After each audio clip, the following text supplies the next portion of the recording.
camera, only on camera. Look like Hi mga life, another video, another share guys, another POV. So ngayon magbibigay tayo ng point of view sa isa sa mga shared post ni Rachel kung saan may kaunting hugot. Yes, ang sabi nga sa shared post niya, I accept apologies but I remove trust. Oy, medyo malalim ano. But it's for real. Sad true lang talaga. But anyways, bago natin pag-uusapan ng mga bagay-bagay tungkol dyan at maibigay ko ang opinion ko, please don't forget to support and subscribe. Kuya Val Santos Matubang, Ate Ida Vlogs, Kalinga Prab, Roel of Malalag, Rachel Morales Vlog, Kalingap Edo at sa lahat ng team Kalingap na sa araw-araw walang sawang pagbibigay ng tulong at paglilingap sa mga taong nangangailangan. At syempre salamat sa iyong suporta sa aming mga Kalingap Reactors.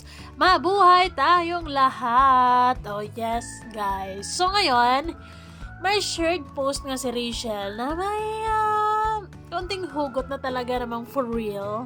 Sa totoo lang, may mga instances talaga sa buhay natin na may mga tao na kumbaga pinagkatiwalaan natin, tinatrato nating mga friendship, pero at the end of the day nalaman mo na ay pinaplastic ka lang pala, ay hindi pala true, mga fake friends pala, and then later on, magsasabi na sorry. Ayun, ganun. Yes, ako din yung tipong tao na I accept apology but then I remove trust. Sa totoo lang, di ba? Marami tayong ganito eh. Yung tipong okay, pinapatawad na kita pero hindi na ganun yung ganun, hindi na ganun ka tiwala sa'yo, hindi na ganun kalaki ang tiwala ko sa'yo. Kumbaga, parang lang, ordinary for civil for formality na lang, ganun.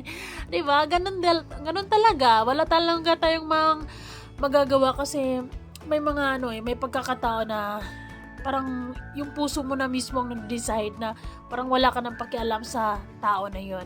Because siguro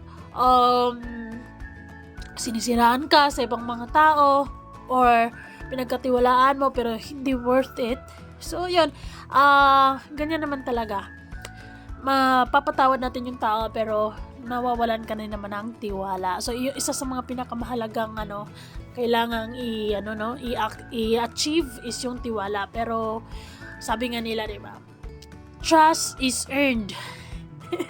Trust, respect yun, diba? Pero still, trust is earned and actually, taon yan binibuild or mostly month bago mo maipagkatiwala ng buo yung kung ano mong mga bagay-bagay sa buhay mo, bago mo pag-share ng mga sikreto, and then in just one snap ay mababali or mababasag kapag hindi mo pinagkakaingatan, 'di ba? Sino sa inyo guys, sa mga blue hearts dyan na ganito, I accept apologies but I remove trust.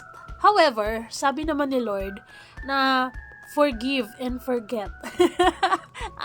Parang ang hirap But at some point, talagang pinapatawad mo na yung tao and then meron ding mga instances na pinapatawad mo na and then kinalimutan mo na din. As in, kinalimutan mo na din pati yung tao. Kumbaga, totally wala na siyang halaga sa buhay mo. Oy! Diba? Totally wala na talaga siyang kapag pinapanatawad mo na siya, tapos parang hindi ka na nasasaktan, hindi ka na affected sa mga bagay-bagay, ibig lang sabihin nun, talagang wala na siyang kwentang tao sa buhay mo. 'Di ba? Wala ka nang pakialam, in short. Ganun.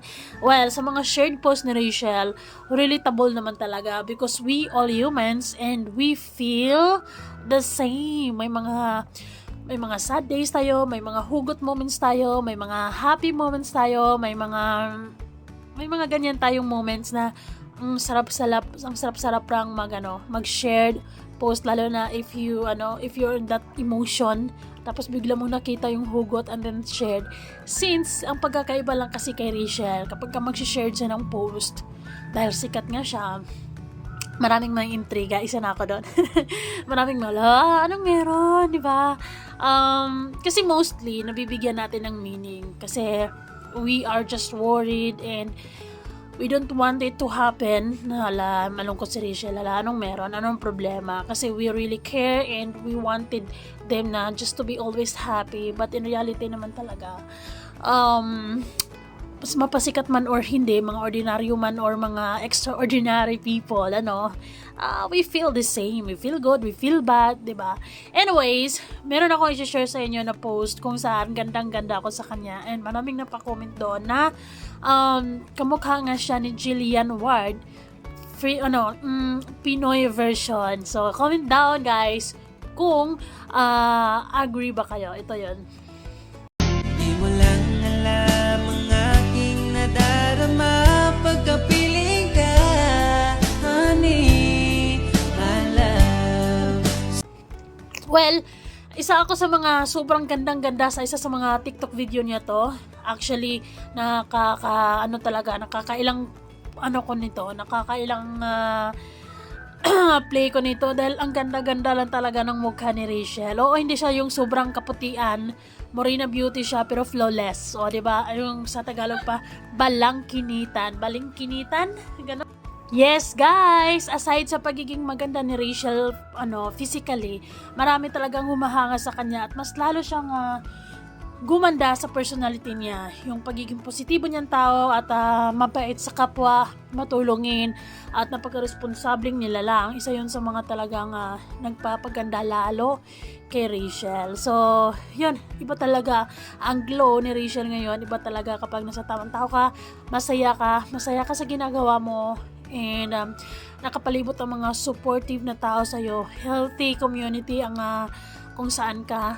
Yun ang isa sa mga pinaka-swerte ni Rachel sa buhay niya ngayon. So, yes, I know na maraming mga nagbabash, hindi talaga perpekto ang ang buhay sa mundo, kahit mapasikat man o hindi, meron talagang ibabato ang mga tao. Sabi nga, 'di ba? Do good, they will talk. Do bad, they will talk. So, what do you want to do? Do it and let them talk.